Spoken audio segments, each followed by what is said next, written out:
Hello, today I'll be ranting on the new Routemaster. Well, Sadiq Khan has dumped the Boris bus, a key part of the now Foreign Secretary's legacy as London Mayor, because it is too expensive to produce. The new generation of red double-decker Routemasters, with folding doors that allow passengers to hop on and off, was introduced by Johnson in 2012, to great fanfare. Designer Thomas Heatherwick was credited with giving the new Routemaster a modern London look.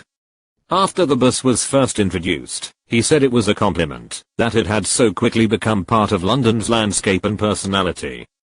Heatherwick also designed the cauldron for the opening of the 2012 London Olympics, as well as the so-called Garden Bridge, yet to be built across the River Thames.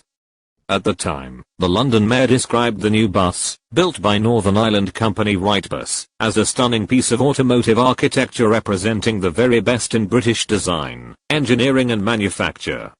However, during the mayoral campaign in 2015, Khan suggested that as London Mayor he would look at holding off on purchases of the new Routemaster as a way of making budget savings, to help pay for a promised 4-year public transport fares freeze.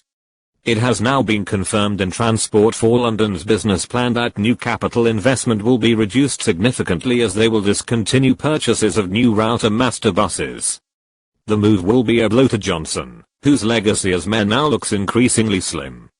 In March 2016, former Downing Street advisor Steve Hilton said that he struggled to think of what his legacy is.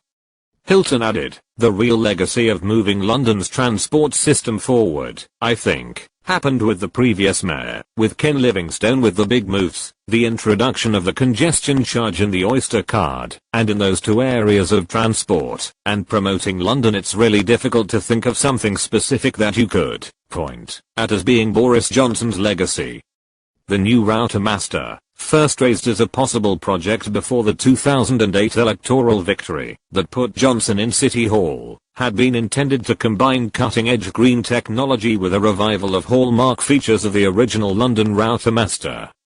Its reintroduction, 7 years after the original Routemaster had been withdrawn to be replaced by easy-access low-floor buses, was also celebrated by many as a move to rid the capital of Livingstone's unpopular bendy variety. Johnson originally said he hoped there would be 2,000 Routemasters on London streets by 2020. Wrightbus, the Northern Ireland firm that makes them, warned earlier this year that its Routemaster production line would have to be shut down within months if no new orders were received. The original contract was to supply up to 1,000 buses. He paid £354,000 per bus for an initial bulk consignment in 2012 of 600, and approximately £325,000 for an additional 200 in 2014.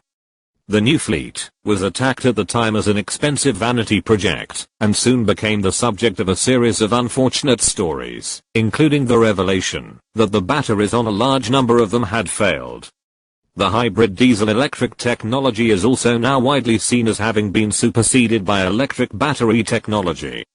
And in July 2016, 300 London bus conductors were told they were to lose their jobs to make transport savings of £10 million a year. The staff cuts mean that hopping on and off the buses is no longer an option.